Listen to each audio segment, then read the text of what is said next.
Bonjour à tous, voilà une nouvelle interview complètement différente, vous verrez, avec une autre personne, d'autres idées, d'autres informations.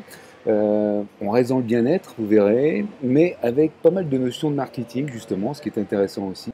En tout cas, je vous laisse avec l'interview de Paul. Dites-moi ce que vous en pensez, si vous avez des idées nouvelles peut-être pour bien les interviews, n'hésitez pas à me le dire, pour m'orienter vers telle ou telle personne, peut-être ça peut vous intéresser. Et puis surtout, laissez des commentaires pour donner votre avis. Ça, j'aime beaucoup. Et puis moi, ça me donne une idée justement comment je peux faire évoluer ces interviews. Je vous embrasse, portez-vous bien et surtout, profitez de la vie. Bonjour Paul. Bonjour Pierre.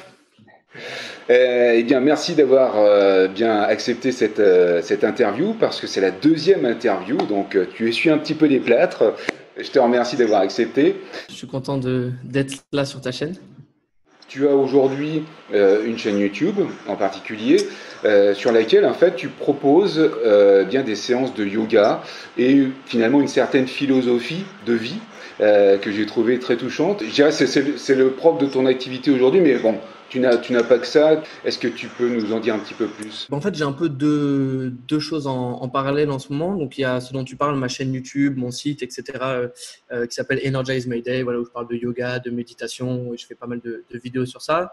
Et à côté de ça, ce qui me prend en ce moment un peu plus de temps, qui est un peu plus, entre guillemets, mon activité principale, je travaille avec Stanislas Leloup chez Marketing Mania, donc qui est aussi une chaîne YouTube, un site internet, mais plus dans ce qui est web marketing. Et du coup, ouais, comme tu le disais, le projet que j'ai créé moi-même, dont je suis entre guillemets le fondateur, c'est ma chaîne YouTube Energize My Day. Pour revenir un petit peu sur toi, tu faisais des études de quoi? Je suivais un parcours, c'était du commerce, quoi. Donc tu es arrivé à un certain niveau et à ce moment-là, il t'est arrivé un problème de santé, c'est bien ça? En fait, ça a été assez étalé parce que le tout premier problème que j'ai eu, c'était à la fin de ma première année d'études. Donc, c'était en 2013, quelque chose comme ça, où j'ai eu une première fois, en fait, une petite tumeur qui est arrivée dans ma jambe, qui n'était pas grand-chose. Du coup, je me suis fait opérer, on a retiré ça, etc. C'était pas, là, ça avait amorcé quelque chose quand même, d'avoir eu un souci de santé qui était plus important qu'un souci de santé classique qu'on a, et voilà, qu'on connaît. Et ça s'est fait en une fois. Et après, environ 1 an et demi après, j'ai remarqué que il y avait une récurrence en fait. Sauf que là, c'était à 2 endroits différents, c'était plus conséquent et en fait, ça a fait que, en gros, j'ai eu une opération où tout mon mollet, enfin sur toute la longueur, j'ai eu une grosse cicatrice, j'ai eu de la radiothérapie après, ça a pris plusieurs mois. Enfin là, c'était le moment que j'ai dans ma tête comme le moment où c'était un peu la partie intense, quoi, où j'ai eu un vrai suivi médical sur ça et où j'ai mis en pause mes études. Et c'est là que il y avait déjà un peu un travail qui s'était mis en place après les premiers soucis où je commençais à me poser des questions, à vouloir mettre en place des changements un peu de santé dans ma vie, etc. Et là, c'était vraiment cette période-là a été un tournant avec ces opérations un peu plus intenses. J'ai eu beaucoup de temps pour réfléchir, pour commencer. Ça a été vraiment au final une période qui était assez difficile, mais qui m'a quand même fait beaucoup de bien dans le sens où j'ai pu faire une vraie pause de ce dans quoi j'étais tous les jours, dans ma routine un peu habituelle, et j'étais pas trop au top à ce moment-là de ma vie. Et cette période-là m'a permis un peu de voir les choses autrement en fait. Et donc ouais, ça a été assez étalé et c'est quelque chose qui est encore un petit peu dans le vif du sujet, dans le sens où encore après, donc après même avoir suivi ma formation de yoga, etc., donc il y a eu encore quelques années, j'ai remarqué que j'avais encore une tumeur dans ma jambe, à un autre endroit un peu plus haut. Et en fait, maintenant, j'ai un suivi régulier d'un médecin tous les ans. Et du coup, là, on a décidé de ne pas opérer, etc., et de faire un suivi, je ne sais pas si ça se dit passif. Et du coup, c'est quelque chose qui est toujours un peu actuel, disons, mais que je vis différemment. Mais la période de vraie transition était en 2015, donc il y a quelques années pendant mes études, où à partir de là, j'ai décidé que je voulais me lancer dans le yoga et c'était quelque chose qui s'est mis en marche, quoi. Le yoga finalement devient une passion pour toi, si je comprends bien, une vraie philosophie de vie, et tu as envie donc de créer cette chaîne. Est-ce que justement, est-ce que tu tu as instinctivement eu envie de créer cette chaîne ou c'est, je dirais, le fait de regarder ce qui se passait autour de toi qui t'a mené finalement à une chaîne YouTube? Ça a été un peu un enchaînement d'étapes. C'est arrivé assez vite quand même, mais il y a eu pas mal de facteurs. Déjà, j'ai pas commencé le yoga en allant dans des studios. J'ai vraiment commencé dans ma chambre en tant qu'étudiant. En fait, j'ai commencé le yoga entre les deux périodes dont je te parlais. Donc, avant d'avoir cette période où j'ai arrêté mes études et après le premier petit souci de santé que j'ai eu. Et c'était vraiment quelques mois avant d'avoir ce souci de santé que j'ai commencé dans ma chambre à l'université. J'ai mis en place un petit tapis. À la base, je voulais commencer à faire des pompes, faire des abdos. J'étais en mode, allez, il faut que je me remette en forme, voilà. Et en fait, j'ai trouvé des vidéos de yoga sur YouTube et j'ai commencé à en faire. Et pendant une longue période, j'ai commencé à en faire en fait tous les jours. Et du coup, ça m'a amené à la méditation, ça m'a amené à plein d'autres choses. Du coup, en fait, j'ai été introduit de par des gens qui faisaient ça sur Internet. Donc, déjà, ma vision des choses était quand même un peu influencée vers ça. Et après, du coup, j'ai arrêté mes études, etc. pendant un temps. Et j'ai remarqué, c'est là où je faisais beaucoup de réflexion, de travail sur moi-même, que j'avais envie de me lancer dans le yoga, de me lancer dans quelque chose de plus, un peu plus sportif. Ça m'a fait réaliser que là, peut-être que j'aurais pu ne plus pouvoir faire de sport, ou je sais pas, ça m'a fait réaliser à quel point, en fait, quand j'étais plus jeune, j'aimais beaucoup faire du sport, j'aimais bouger, être en rapport avec mon corps, etc. Et que j'avais un peu cette envie de ne pas avoir du mal un peu tout au long de ma carrière à trouver les moments pour pouvoir faire du sport, etc. Alors qu'en fait, je remarquais que c'était important. Et c'est là où je me suis dit, je vais essayer d'aller plus en profondeur dans ça, de me former, etc. Et après est venue l'envie de lancer ça sur Internet. Mais c'est quand même venu assez rapidement. Disons, ça a été dans cette même période où j'étais en arrêt, où j'ai réalisé, tiens, j'ai envie de mettre un peu plus dans le côté sportif, le yoga, la méditation. Et rapidement, je me suis rendu compte que j'ai aussi envie de lancer un projet en ligne parce qu'il y avait pas mal de raisons qui me poussaient à avoir cette envie, quoi. Effectivement, le fait que tu ailles voir par toi-même, justement, te former via Internet, via bien les chaînes YouTube en l'occurrence, ça t'a finalement ouvert l'esprit sur ce type de moyen de diffusion et qui t'a permis peut-être justement de développer toi-même cette chaîne, quoi. C'est ce qui a fait la différence. Et ça a été dans le yoga, mais ça a été dans tous les domaines dans lesquels je me suis intéressé. En fait, pendant cette période-là et puis la fin de mes études, j'ai commencé à vraiment être, je sais pas comment dire, mais à apprendre beaucoup et à recevoir énormément de gens qui lançaient des sites, des chaînes YouTube, etc. C'est ce qui ça a tout changé pour moi. C'était vraiment j'ai reçu énormément de part des gens qui faisaient des chaînes de yoga, de développement personnel, de méditation, même de tout ce qui était marketing, business. Ça m'a énormément aidé en fait que des personnes deviennent en quelque sorte des professeurs, des mentors, je sais pas, mais que c'est devenu une part vraiment importante de ma vie de trouver ces gens, de lire ce qu'ils faisaient, de regarder leurs vidéos, de mettre en application leurs conseils. Ça a été énorme et du coup, oui, ça a ouvert des cases en fait de réaliser que il y a énormément qui est disponible en ligne et quand on commence à s'intéresser à certains domaines, on va trouver des gens qui passent la majeure partie de leur vie à collecter de l'information, à expérimenter, à repartager, à partager tout ça. Donc oui, ça m'a influencé directement à avoir envie de faire la même chose. Puis c'est motivant quand on voit les autres qui ont l'air de fonctionner, tu te dis pourquoi pas moi finalement, hein, c'est un peu ça. C'est ça, ouais. Après, ça prend du temps parce qu'entre le moment où j'ai décidé de faire ça et le moment où je me suis lancé, il y a eu une longue période et il y a eu un travail très fort à faire, quoi. C'est pas là quand on le dit comme ça, on a l'impression que allez, ça y est, j'ai pris une caméra et je m'y suis mis. Non, il y a eu une énorme période de travail interne, en fait, de déjà moi me former, voir ce que je veux partager, apprendre les choses, développer une petite expertise, commencer à développer des compétences. Et après, surtout, c'était de faire un travail, d'être genre, oui, je suis capable de le faire, oui, je peux le faire, oui, je vais dépasser mes peurs et passer ce cap-là qui a pris vraiment du temps, quoi. Ouais, et je crois d'ailleurs que c'est, je pense, le temps le plus long, le fait de se dire est-ce que je suis capable de faire ça, parce que c'est pas forcément évident, parce que je le vois moi-même, tu sais, je suis en train de faire cette formation et je me dis est-ce que je vais être capable de proposer quelque chose de correct, de propre, qui va servir à quelque chose aux gens qui vont utiliser cette formation, tu vois. Et bon, il y a tellement de questions comme ça qu'on se pose, la crédibilité qu'on peut avoir justement à faire ça. Mais c'est faisable, mais c'est faisable. Ouais, bah c'est tout l'enjeu au début, et je pense que tous les gens qu'on voit sur YouTube qui font des choses qui ont maintenant un impact énorme et qui ont développé des grandes expertises, etc., sont passés par cette étape aussi, à se demander, à avoir un peu un rêve, un objectif qui est là un peu lointain, et à devoir mettre en place les choses et puis dépasser les barrières pour y aller et puis finalement construire cette expertise-là.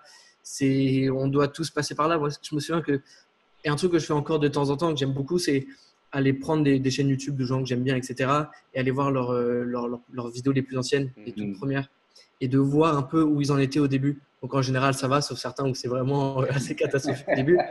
De voir qu'en fait, ils ont déjà fait un travail avant même de se lancer. Puis ensuite, voilà, ils se sont lancés. C'est pas parfait, c'est vraiment le début de ce qu'ils font. Et voilà où ils en sont maintenant. Et juste de regarder ça, je me souviens qu'avant de me lancer, j'étais constamment en train d'aller revoir ça et d'être genre, regarde, s'il en est là maintenant, c'est parce qu'il s'est lancé et que du coup, il a appris au fur et à mesure.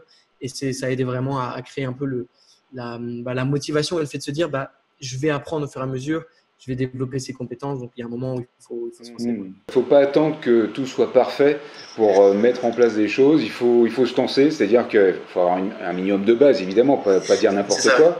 Mais à partir du moment où on a une bonne base, il faut se lancer, il faut y aller. Et puis après, effectivement, on améliore au fur et à mesure, mais bon, ça ne se fait pas du jour au lendemain. Mais justement, on améliore et on devient meilleur à chaque fois, et c'est ça qui est beau aussi. Exactement, oui. Ouais.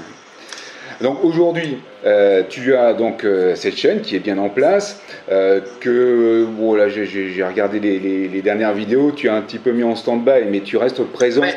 Tu restes présent pour raconter un petit peu ce qui se passe dans ta vie. Depuis que je me suis lancé, j'ai eu les gens qui me suivent depuis le début le savent. J'ai eu des périodes où je publiais énormément de vidéos. Au début, notamment, je me suis lancé en lançant. Je faisais 5 vidéos par semaine. Enfin, j'ai commencé en faisant beaucoup de contenu. Après, ça a baissé. Après, j'ai eu une période à peu près à la même période de l'année dernière où j'ai mis un petit peu en pause. Ensuite, j'ai repris. Ça a été pas mal. Et ça, c'était un des défauts. C'est quelque chose sur lequel je dois un peu travailler. C'est que j'ai un peu manqué de continuité, de régularité dans mon contenu.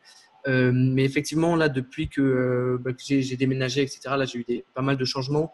J'ai vraiment ressenti le besoin de mettre un peu en pause pour mettre un peu en place ma vie ici, maintenant que j'ai changé un peu d'activité professionnelle, que je travaille avec Stan. Juste pour rappeler en fait la situation, tu dis j'ai déménagé.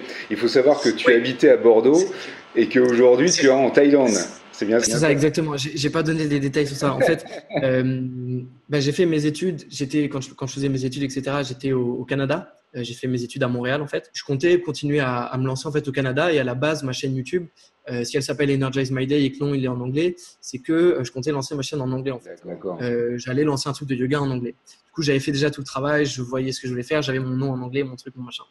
Et j'ai fini ma formation de yoga, et littéralement le timing a été vraiment, c'est marrant que ça se soit passé comme ça, mais dans mes dernières semaines de formation, c'est là où j'ai réalisé, tiens, je l'ai réalisé d'un coup, j'ai encore une tumeur dans la jambe. Je l'ai réalisé d'un coup comme ça, voilà. Et donc c'était à la fin de ma formation, il restait 1 ou 2 semaines de formation. Et du coup, à ce moment-là, assez rapidement, je réalise, en fait, la suite logique, ça a été de rentrer en France. Et donc là, je suis rentré à Bordeaux. Et donc là, j'ai vu un peu des médecins, etc.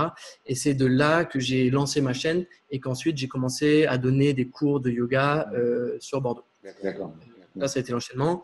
Et récemment, aux alentours de mars, j'ai déménagé du coup de Bordeaux à Bangkok, ici en Thaïlande, où je travaille maintenant avec Stanislas Leloup de la chaîne Marketing Mania. Donc, j'ai eu un assez gros changement, et c'est depuis que j'ai mis ma chaîne en pause, parce que quand on lance un projet comme une chaîne YouTube, ça a beau être une sorte de marque, il y a un nom, quelque chose, c'est quand même une marque personnelle, c'est ça. Du coup, ce qu'on partage, c'est en grande partie nous-mêmes, et du coup, l'identité qu'on donne à notre projet est liée à notre identité à nous. Et récemment, j'avais besoin de faire un peu un travail interne, d'être genre, OK, où j'en suis en ce moment.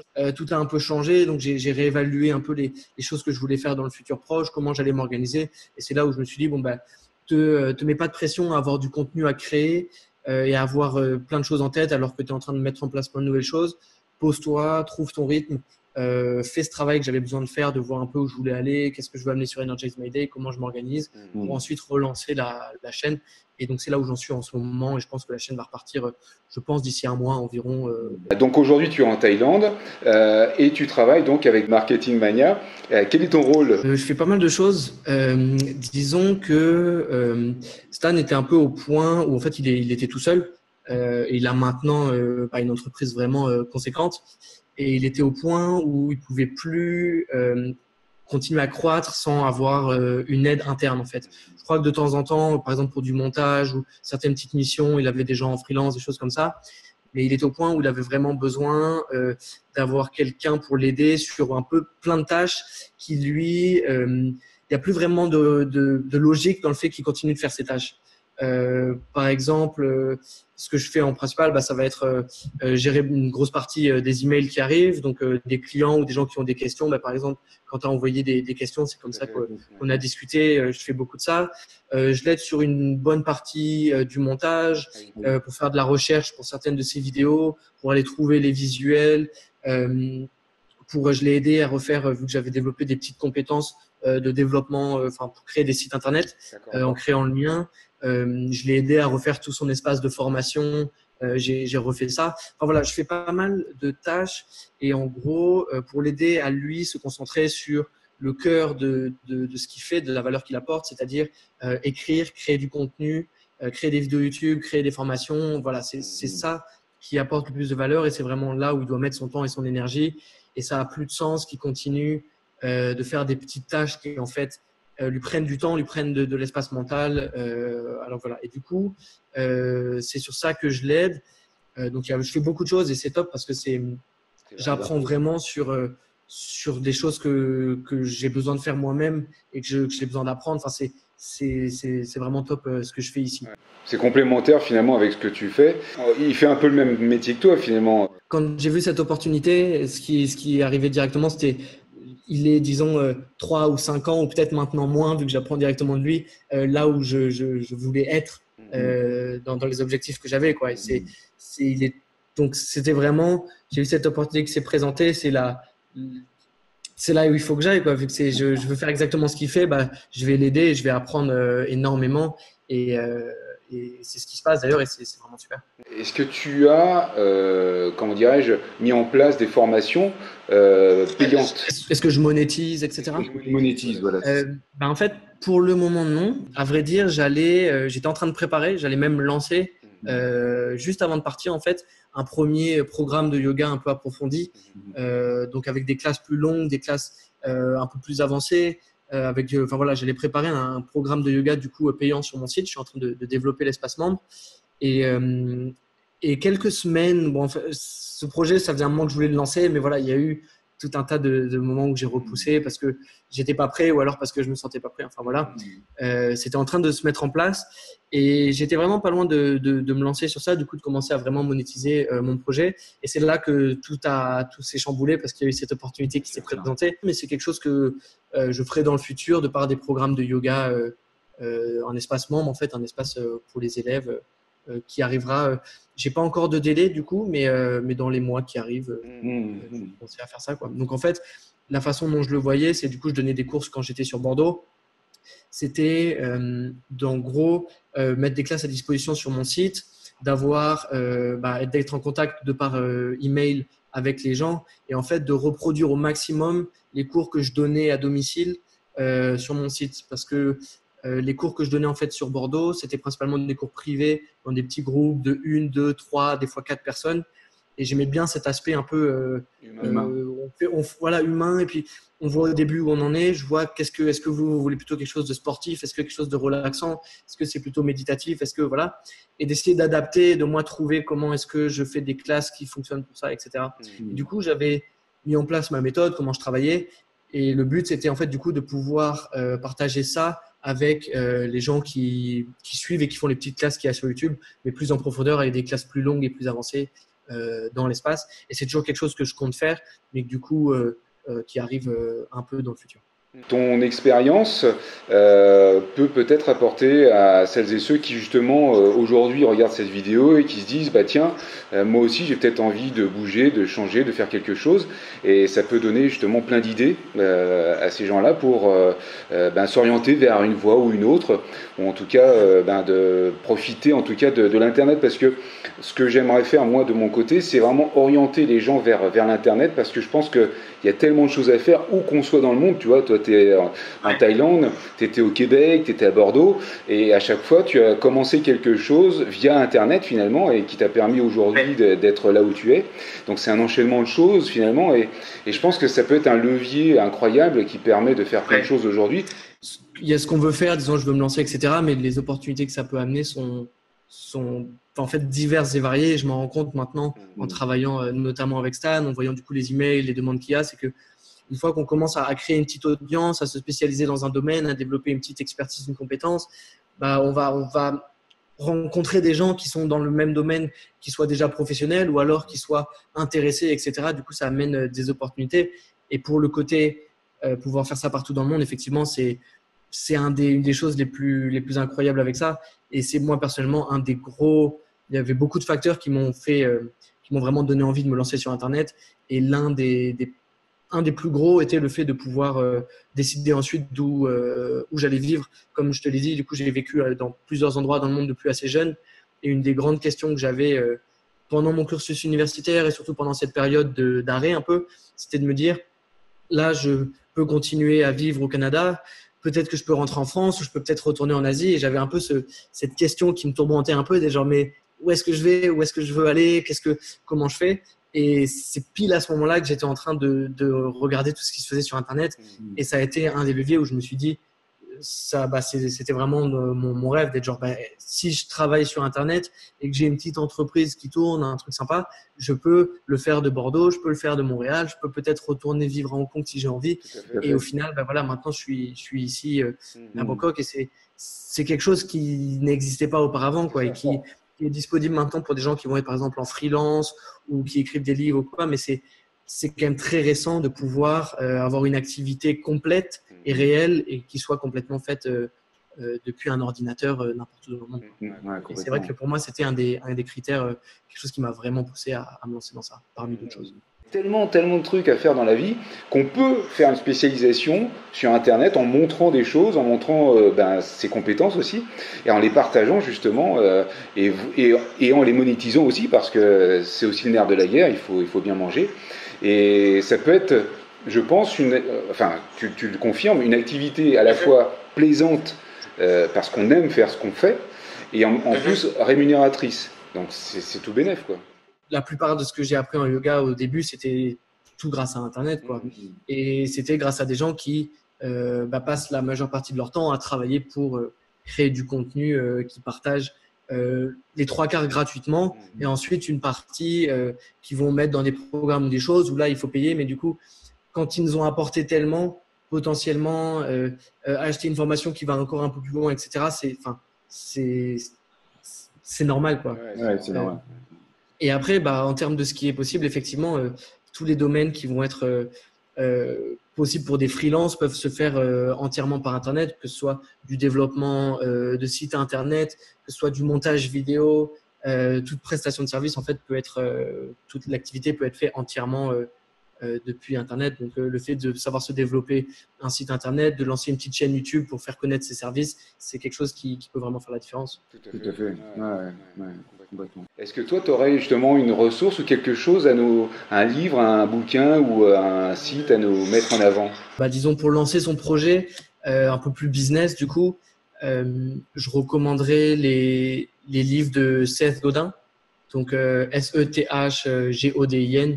Donc, on peut le considérer lui comme un marketeur, mais ce que j'aime beaucoup dans ses livres, c'est sa capacité moi, c'est ce que ça m'a amené, à nous faire sortir de notre vision actuelle des choses et à remettre en contexte la période dans laquelle on est et ce qui est en train de se passer technologiquement, ce qui est en train de se passer au niveau plus culturel et dans la société actuelle, les changements qu'il y a par rapport à la période précédente qui était plus industrielle, et du coup, qu'est-ce que cette transition a amené et dans quel monde on est en train de vivre actuellement. Et ça m'a vraiment remis en contexte la manière de voir les choses et du coup de voir ce que c'est que le marketing ou de voir ce que c'est que lancer une entreprise, qu'est-ce que c'est maintenant une entreprise en ligne ou autre. Et ça m'a vraiment aidé à voir les choses différemment et à m'orienter du coup dans mes projets en ligne. Et il a écrit beaucoup de livres. Il y a Linchpin, il y a Tribes, donc il doit être tribu en français. L'idée principale, c'est le fait qu'à la base, on vivait en tribu en fait. On était des petites communautés où on connaît à peu près tout le monde. On vit en tribu. Et récemment, dans les dernières années, le développement urbain des grandes villes a fait que on pourrait croire que ça a rassemblé les gens, mais ça a rendu en fait plus individuel et ça a cassé les sentiments d'appartenance qu'on pouvait avoir à une tribu quand on est dans une ville. On se sent pas forcément comme dans là où on connaît tout le monde et on le sentiment d'appartenance. Et son idée dans le livre, c'est de dire que on est en train de recréer les tribus en ligne en fait, par des petites communautés de gens passionnés par des mêmes thèmes ou des gens qui ont vécu des mêmes choses et du coup on recrée ce sentiment d'appartenance sur Internet dans des communautés et qui petit à petit, et ça je pense que c'est potentiellement l'étape d'après, vont ensuite se retrouver dans le monde réel en créant des choses tangibles. Et on voit de plus en plus de gens qui ont lancé des projets en ligne qui ensuite vont ouvrir, par exemple Thibaut InShape qui ouvre sa salle de sport, enfin voilà, des gens qui vont ensuite commencer à ouvrir des centres ou des choses où les abonnés, les gens peuvent aller et qui recréent des petites formes de communauté. Et je pense que c'est quelque chose vers quoi on va aller de plus en plus. Tout à fait. Et tout son argument, c'est de dire trouve ta tribu en ligne et puis en fait sois en quelque sorte leader d'une tribu et sache à l'avance que tu vas pas parler à tout le monde, donc accepte le fait que certaines personnes vont pas aimer ce que tu fais, accepte le fait que ça puisse être polarisant et que des gens vont dire on n'aime pas votre tribu, parce que les tribus entre elles en général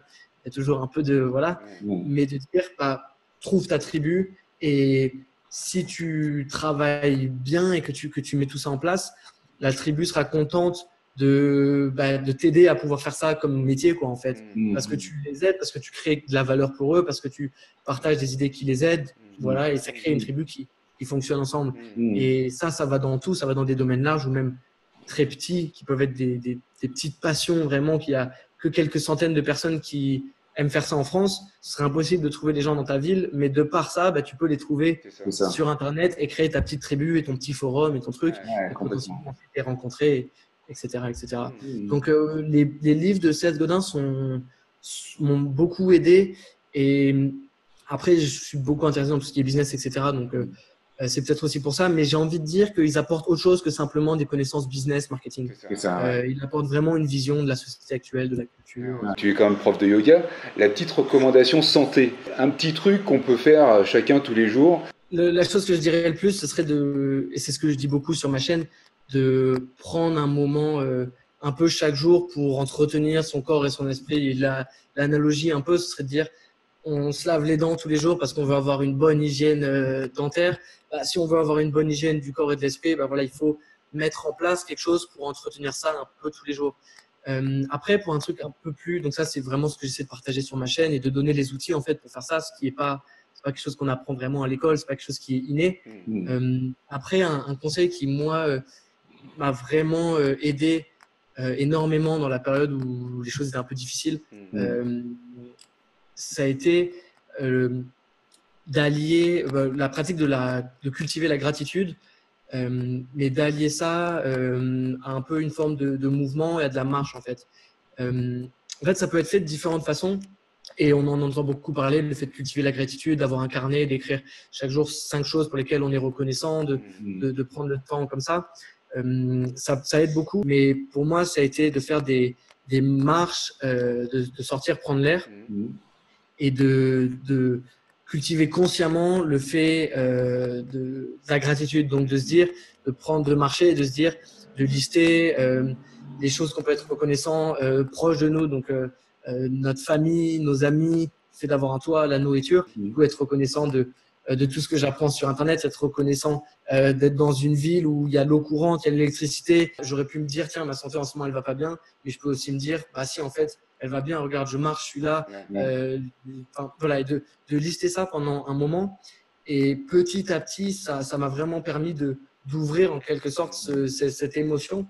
Et maintenant, c'est quelque chose que je continue à faire, mais surtout qui est très automatique et qui est très fort et qui m'a énormément aidé dans tous mes projets. Personnellement, c'est peut-être l'une des choses, après avec le yoga, etc., mais une des petites choses qui a vraiment fait la différence Et le fait de le faire un peu en mouvement et un peu intensément, moi, le fait d'écrire dans un journal juste 5 choses, ça m'aidait peut-être à repérer les choses pour lesquelles là, j'étais reconnaissant, mais c'était pas assez dans l'expérience, assez physique. Le fait de sortir, de marcher, d'avoir un bon rythme et d'aller forcer un peu ça assez intensément, ça m'a permis d'avoir des petits déblocages qui ont approfondi cette émotion et qui est maintenant un peu plus naturelle, quoi. On te connaît un peu mieux. Alors oui, le truc évidemment, c'est comment peut-on aller voir ta chaîne? Le canal principal, c'est YouTube. Donc c'est Energize My Day. C'est là où il y a vraiment mon contenu principal. Et après, il y a mon site energizemyday.fr. En ce moment, je suis en train de tout reconstruire un peu de zéro, de tout refaire. Donc avant de me relancer sur les vidéos régulières. Mais oui, je pense que je conseillerais aux gens d'aller sur YouTube pour voir un peu ce que je fais, etc. si ça les intéresse. Juste pour finir sur un dernier petit truc qui me vient là. Justement, je parlais de Seth Godin, donc le marketeur qui écrit des livres. Il n'y a pas si longtemps, quand j'étais en train de penser à lancer mon premier programme payant, j'avais entendu dans une interview qu'il répondait à beaucoup de ses emails. Et je me suis dit, tiens, je lui envoie un email. Chose que je n'aurais pas fait il y a tant de temps, mais depuis un moment, je remarque qu'en fait, quand tu as un site ou quelqu'un, il y a peut-être quelqu'un qui va lire les emails, mais il y a beaucoup de chances que lui soit derrière sa boîte mail et que peut-être qu'il répondra. Du coup, je lui avais envoyé un message en expliquant que j'étais bloqué de lancer mon truc parce que j'avais peur de proposer quelque chose de payant, un peu de vente, de machin, etc. Que j'étais bloqué dans ça. Il m'a répondu à un petit email très court, mais il m'a dit, et en plus, le lendemain, je me réveille, je vois un message de 16 dans ma boîte mail. Et ça fait tilter, tu sais. Et en gros, l'idée qu'il a partagée, que je garde tout le temps en tête, c'est là, c'était pour l'aspect payant, mais ça pourrait être pour l'aspect se lancer en ligne. C'est s'il y a quelque chose que tu peux créer, qui a de la valeur et qui peut apporter aux gens, en fait, le fait de ne pas le faire, ce serait comme, d'une certaine manière, ce serait comme voler. Dans le sens où, en fait, tu as des forces, tu as des talents, tu as des choses que tu peux partager. Donc, tu as un certain cadeau que tu peux amener. Si toi, tu ne fais pas ton maximum pour partager ça, en fait, tu empêches les gens de recevoir ça. Et du coup, tu empêches les gens de recevoir potentiellement quelque chose qui pourrait les aider. Et du coup, voir ça de ce point de vue-là, c'était juste une phrase ou deux qui m'a répondu. Ça a renversé tout dans ma tête. Je suis genre, oui, si je fais quelque chose de qualité qui peut avoir de la même manière que on m'a aidé, qui peut aider les gens, c'est de mon devoir de le faire, de travailler, d'aller apprendre, d'aller me former, d'aller faire ça. C'est plus moi qui suis bloqué dans mon ego et genre j'ai peur de me lancer. C'est genre non, tu te lances parce que tu as quelque chose à faire et ça peut aider les gens, donc tu vas pas leur bloquer ces gens de recevoir ça. Et il m'a répondu ça par email et ça, juste cette petite phrase, elle est encore là et elle revient souvent. Et c'est assez fou. Et du coup, voilà, c'est une bonne manière d'aborder le fait de se lancer et de dire d'accord, j'ai des soucis, que ce soit santé ou autre. Peut-être qu'aller me trouver ce qui moi m'intéresse et m'y passionner et ensuite le partager, ça fera peut-être la différence. Ouais, complètement. Voilà, merci encore pour tes conseils et puis à très bientôt sur Internet. À très bientôt. Merci Paul. Merci Pierre. Au revoir.